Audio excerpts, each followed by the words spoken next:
In this tutorial we're going to look at basic attractor curve patterns on some of the patterns we were creating earlier. So I'm going to start by creating a hexagonal grid.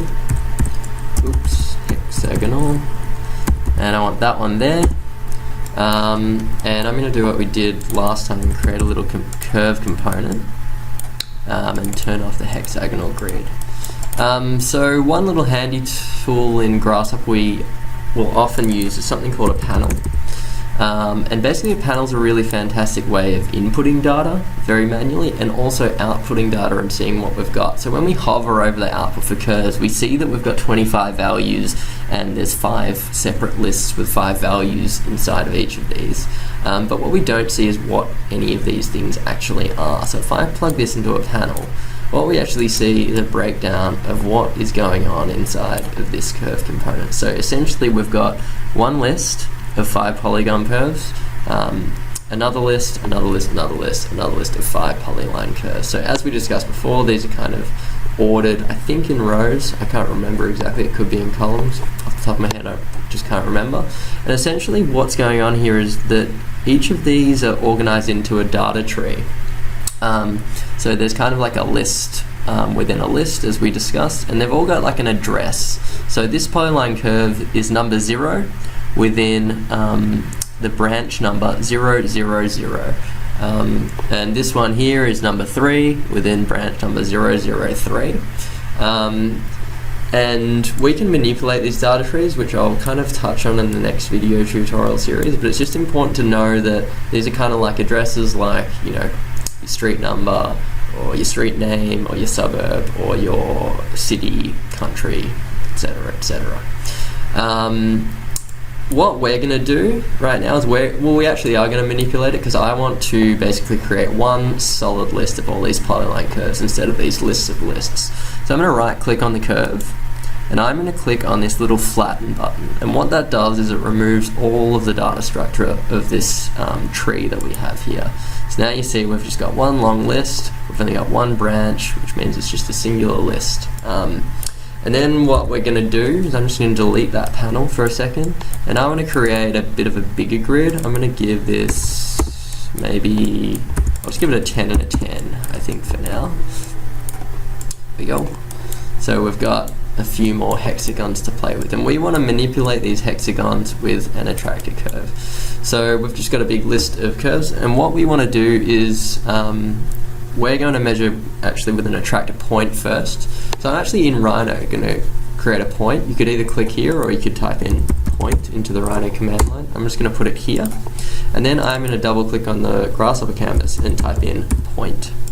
I'm going to right click and go set one point and select that point there, and then we are going to essentially try and measure the distance of each of these hexagons to this point so that we get a value for the distance. So we'll have a longer distance when we're further away and a shorter distance when we're closer. The way to do that is we want to create something called an area component, because what we have to do first is find some kind of point that's representative of each of these hexagons. The area component's a really handy one for closed polylines because it gives us the center point of each of the polylines. So I've just plugged all my curves in and it spat out a bunch of centroids. And now what I can do is I can measure from this point to these 100 points. So I'm going to double click on the canvas and type in distance, and we're going to go, it doesn't really matter because the distance will be same if it's from here to here or vice versa, so I'm just going to go from the centroid to the attractor point. And what that's going to do is it's creating a list of values which we can visualize in a panel of how far it is away from all these curves, from all these cells. So the largest looks to be about 16. Rather than looking through manually to see what the largest is, I'm going to create something called a bounds component. And what that'll do is it'll take a big piece of data and it'll find the minimum and maximum value. So it's going to tell me what this data all sits within. So our minimum value is 0.29 and our maximum is 16.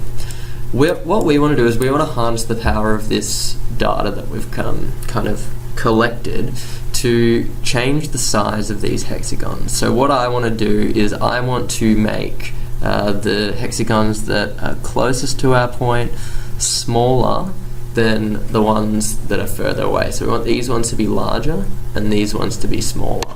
So what we want to do is we want to use this list of data to scale each one of these hexagons. So I'm going to scale this one by its distance to here, which should give me a really small value. And if this one's a really long value, these will get a lot bigger. So the way we do that is we double click on the Grasshopper canvas and use the scale component. And if we look at the inputs for the scale, it's going to ask us for a base geometry, it's going to ask us for a center of scaling, and it's going to ask us for a scale factor. So our base geometry is these curves, these hexagonal curves. And straight away what it's doing is it's scaling everything by the centroid of 0, which is not what we want to do. So we've got 100 pieces of data and we're scaling by 1 centroid. We want to scale them by 100 centroids. So I'm going to grab those centroids, and suddenly we're kind of getting a bit close to what we want. But now we want a scaling factor that's going to be helpful to us. So I'm just going to really stupidly plug in the distance. And this is actually doing what we want, but it's problematic because it's giving us a pretty messy geometry. I'm just going to turn off all of this data. In fact, I might turn our attract point on so we know where it is. What we want to do is we really want the largest thing that we're going to scale by to only scale by a factor of 1, so essentially to remain the same size. And then we just want everything else to get smaller. So essentially what we need to do is we need to squish this range that we've created. So instead of 0.2 to 16, it becomes like 0.2 or almost 0 to 1. So we want to squish all the values inside of distance so they become 0 to 1 values. And we can do that using the Remap tool. So I'll double click on the canvas and type in Remap numbers. And this is a really kind of little powerful tool that you'll use a lot in Grasshopper. And what it's asking is it's asking for the values to remap. So we want to remap all of these distance values.